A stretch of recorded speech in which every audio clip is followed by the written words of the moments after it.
Went to Colombia, which was frightening. Yeah. Because in those days there was a very high level of crime in Colombia. Yeah. And so that wasn't a country that we were going to spend too much time in. Was there a risk in some of these other countries that you would do business and you would send them some whiskey and you would never get the payment for it and never hear from That them? was always the problem. Yeah. But fortunately not something that we suffered. I was kind of hoping we'd hear a story of you meeting some cartel and doing business like that, but No, kept out it. I was too scared. yeah, fair enough. And any stories from carnivals probably not suitable, is it? Probably not. Welcome back to the Whisky Legends podcast, where I speak to my granddad, Tim Morrison, about how the industry has developed over the last 100 years. In this episode, we hear about how relationships were formed with some of the most successful businesses and wealthiest families in the US and Canada, and what it was like trying to travel and build relationships in the South Americas in the 60s. If you have any feedback or questions you'd like featured in future series, please leave them in the ratings or our YouTube and social channels, which you can find in the description. So after North British, that was then when you joined the family business? Yep, in January 61. And was that because you pushed for it? You felt like you had enough experience now? I felt that I had probably, I had enjoyed hugely what I had done. Yeah. I had also found it very, very interesting. Yeah. Had met a lot of people. Found the distilling industry very interesting. Yeah, because you always said, you said to me you would give it, a year and then see. Yeah. And that's what you say, you sort of fell in love with it a bit. Indeed. And but I think the other thing was that I had made an awful lot of contacts as friends, people the same age as me. And so that had a big impact. Yeah, I think that's a big thing for a lot of people within the whiskey industry even now, isn't it? When I go to these, when I've worked for you at the events and tastings and things like that, everyone knows each other, everyone's friendly, helps each other out. It's not like, super competitive and don't like certain companies and that sort of thing. Yeah. So I guess that's something that's kind of remained over the last, 100 years, I guess. I mean, it's the whiskey industry has always been a very close-knit industry, with the families, and there was a mutual respect in the industry for each other and the companies, and it was also a very sociable industry, and there was a lot of golf events. There was quite a number of social events, well supported by people in the industry. And I think that's it. In fact, it is the case today that the whiskey industry is very sociable. Yeah. And I think the other thing you would be surprised is the extent of the family relations that you would not have believed. Find out that Cardew Distillery, their son-in-law is related to probably the guy who was the family who owned Hague, and so on and so forth. And one was constantly amazed by that. And I think that's got a lot to do with the number of family companies that are out there as well.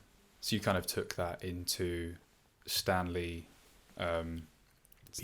Morrison business. What was your starting role there? What were you doing? Basically, when I joined the company, it was to be sent out to networking meet, and to network and just make myself known and understand what all these other businesses did. Yeah. And how did you do that? Was that meeting rooms? Was it rooms in Soho bars? No, not then. Basically, it was in people's offices. Yeah. Or have lunch. Yeah. Or my father would take me to a lunch. And or you sort of shadow him a bit. Yeah.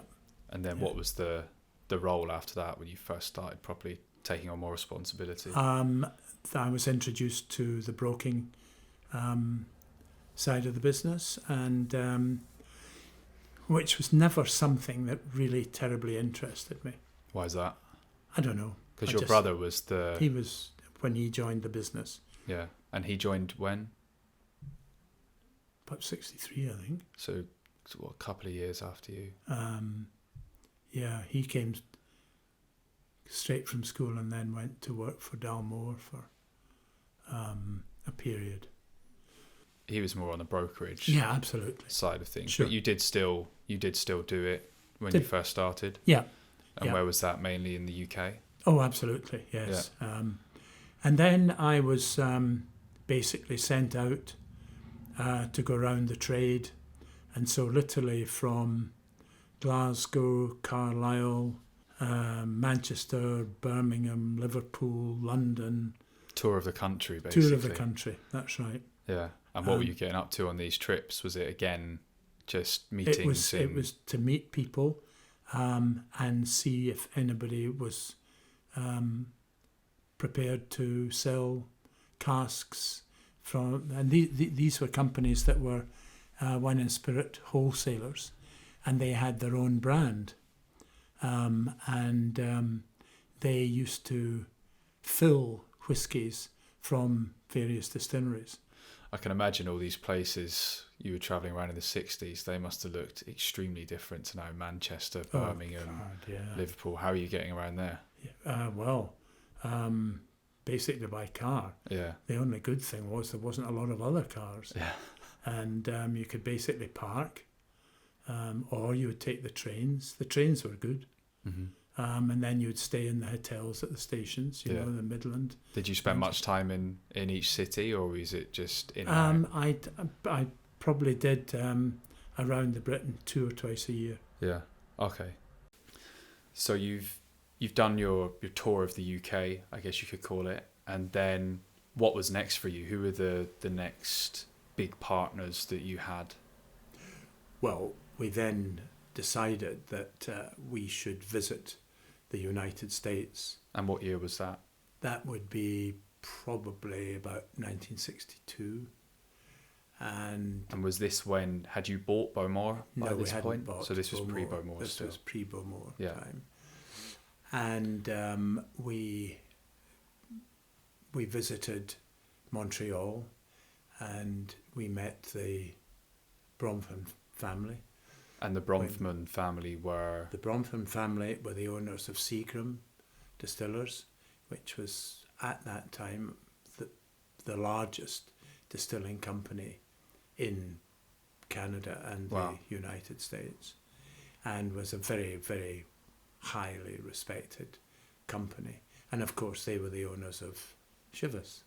Yeah. So they bought Chivas from your father, and is that how that original relationship was struck up? Or I suppose that must have been when the original relationship was established between Sam Bronfman and my father. And the Bronfman family, they weren't just in whiskey, were they? They had a number of... Well, much later they became involved in the film industry. Mm-hmm. And to another extent the chemical company, because they had a very large share in DuPont. Mm-hmm. It was the next generation that really took the company into, or the family into, the film industry. Right, but they were sort of pioneers within the liquor industry. Why was that? Well, they were obviously, during Prohibition in America, the distillation, or rather the companies in Canada, were still able to continue with distillation. Right. And they obviously must have moved fairly large amounts of liquor across the border. Yeah. Illegally. Yes, and over Lake Michigan, mm-hmm. There are a number of books written about the escapades that took place in in those days in the 30s. Yeah. So they were well set up by the time it became legal, basically. They were very well set up, yes. Yeah. Yeah. And of course they were legal as a Canadian company anyway. Yeah. And what did they do to the Chivas brand after they bought it from your father? Well, when they bought it from us, they determined that they would aim it at the premium sector of the market. And so Chivas was a 12-year-old whiskey. Yeah. And it still is to this day. So they were really, I guess, behind what we see today, that family in Chivas. Yes, yeah. That's right. Yeah. And then we had a close relationship with them in Scotland because we did a lot of business with them in Scotland as well. And then from there we met the Hiram Walker Company, who owned the Ballantyne's label, and were based in Dumbarton, and where again we did a lot of business with. And Hiram Walker, they were another very large company at that point. Canadian distilling company, yeah. Yes, who also had a distillery in Chicago. Okay. And in Peoria. And we went actually to Peoria to visit the distillery and see how they operated a grain distillery over there. And so the point of these visits, were you doing business or was it purely social? What were you sort of doing when you were out there? Basically, it was a fact-finding business operation. It was also the opportunity to meet the people who really mattered in the distilling and blending companies over and importers in both Canada and America. Yeah, and I guess for your father to introduce you to his contacts and also you to get to know your generation almost to keep those. That's right, yeah. And I think you've mentioned before National Distillers Company. We then went to New York and met up with a number of companies there, primarily National Distillers and Chemical Company, and we then were able to establish a blended bulk business. Yeah. We became a prime supplier to them for their domestically bottled Scotch whisky. Okay, and blended bulk, just for people listening, is... Blended bulk is where you bring all your malts and your grains together, vat them together, and ship them out in bulk, i.e. either in casks or in containers. Primarily in those days it was in casks, and they would then bottle those, reduce the strength and bottle those. But would they put their own label, their own branding to it? Okay, so a large part of the business at that point was bulk and bulk blend. Absolutely. We didn't do any bottled stuff out to the US market. So these relationships with these huge companies are crucial and key for the growth then of any business like SPM in those days. That's right, yes. And did you do anything else when you were in America? We visited another distilling company, the American Distilling Company, which were based in Pekin in Illinois. And I spent 2 or 3 weeks with them. And which year was that? That was all the same sort of trip. Time, yeah. Illinois must have looked and been quite cool back then. Gosh, I can't remember. I think Pekin wasn't a very large city anyway. So you were just working basically. Yeah. And what was the purpose of working there? Just to see how a grain distillery worked, how they operated their business, because they also imported blend from us for their domestic Scotch. Yeah. So on the production line again. Yeah. And what was the difference with the grain to what you've been doing, what we've been talking about in the well, previous of course, episode? their method of distillation was quite different to ours, because they used the patent still, the coffee still, which was similar to our grain distilleries. It was a column still, not a pot still. So it was a continuous distillation rather than a batch distillation. Right. And what was why did they do that? Is it for quantity, or is it for taste? Or? I think somehow they probably felt that the whiskey or the spirit that was being produced was of a much lighter nature than what they might have experienced from a Scotch malt whiskey in a pot still. Yeah. And the American, I mean, even now the American market, they tend to lean towards a lighter whiskey, don't they? Absolutely. So yeah, and so I went and worked for them for probably about 2 or 3 weeks, learning their business. So we were supplying them with bulk whiskey, and then came back and we decided that it would be worthwhile have a look at the South American market. It was probably embryonic in certain markets.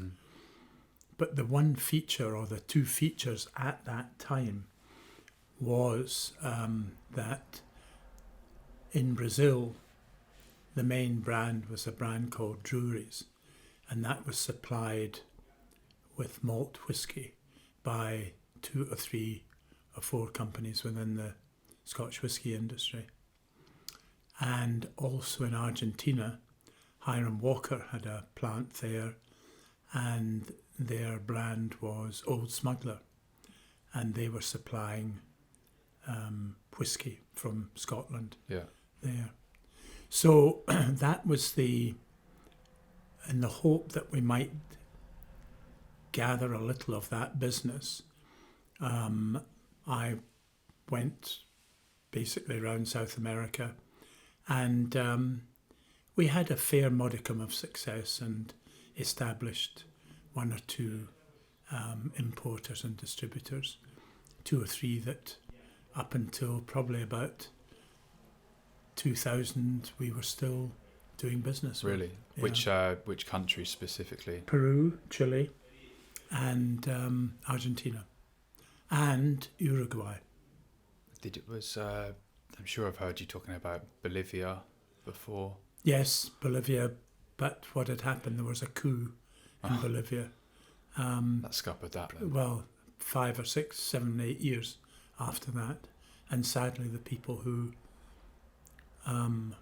ran the business, they were caught in a coup. As in they were killed? Yeah, yeah. So those were the sort of things that one was up against at the time. And well, I can imagine. I mean, when you were in, did you go to Colombia, places like went that? to Colombia, which was frightening. Yeah. Because in those days the drug cart, even the criminal gangs were, and there was a very high level of crime in Colombia. Yeah. And so that wasn't a country that we were going to spend too much time in. Was there a risk in some of these other countries that you would do business and you would send them some whiskey and you would never get the payment for it and never hear from them? That was always the problem. Yeah. But fortunately not something that we suffered. Yeah. Or experienced. Yeah. And when you were on the grounds meeting these people, what were the sort of things you were doing? I was looking at their facilities to see what, whether I felt they were capable of importing bulk. Yeah. Did they have the facilities for bulk? And did they in most cases, or? Some of them did, but it was pretty basic. Yeah. By and large. Yeah. Mm-hmm. Which was if you had to pick a favourite country at the time or best experience? Probably Brazil. Yeah. Yeah. That was when you had a week at Carnival. Carnival, that's right. Purely coincidence. Yeah, I'm sure. Absolute coincidence. In 19... 64, 5, I suppose. Yeah. So you were there for 3 months, but In South Carnival America. for probably a bit longer. Oh, no. No, Carnival only lasted a week in those days. But you were there for all of that. Coincidentally. Yeah. Were there any other big drinks there then, or was there not really? Because it must have been still quite a poor... It was, yeah. All of those countries were poor at the time, so I can't imagine yeah. they had lots of money for That's right. scotch. No. And the taxes on scotch were very high. Yeah. And that's why they had the admixes. Yeah. So it wasn't a waste of time, was it? But it wasn't very lucrative in the end. No. And, obviously, as you can imagine, that business was tied up within about 3 or 4 companies in the industry, and they weren't going to let anyone too else many into people into it. Yeah. Got you. I was kind of hoping we'd hear a story of you meeting some cartel and doing business like that, but... No, kept out. I was too scared. Yeah, fair enough. And any stories from Carnival's probably not suitable, is it? Probably not. So, UK, South America, that was over, sort of between 1960 and 1960? Probably 62 when I first went to America. So through to about 66 maybe. Yeah. In the meantime, of course, we had bought Bowmore. Well, that changed basically Stanley P. Morrison. Yeah. And we became a different company within the industry. In the next episode, we'll hear about the industry up to the 70s with my great-granddad's purchase of Bowmore Distillery on Islay and how deals like that were done. The mammoth task of transporting a couple of new stills and a boiler onto a small island, with a little help from the British Navy, and how both these actions help propel the business to the next level. If you have any feedback or questions you'd like featured in future series, please leave them in the ratings or our YouTube and social channels, which you can find in the description.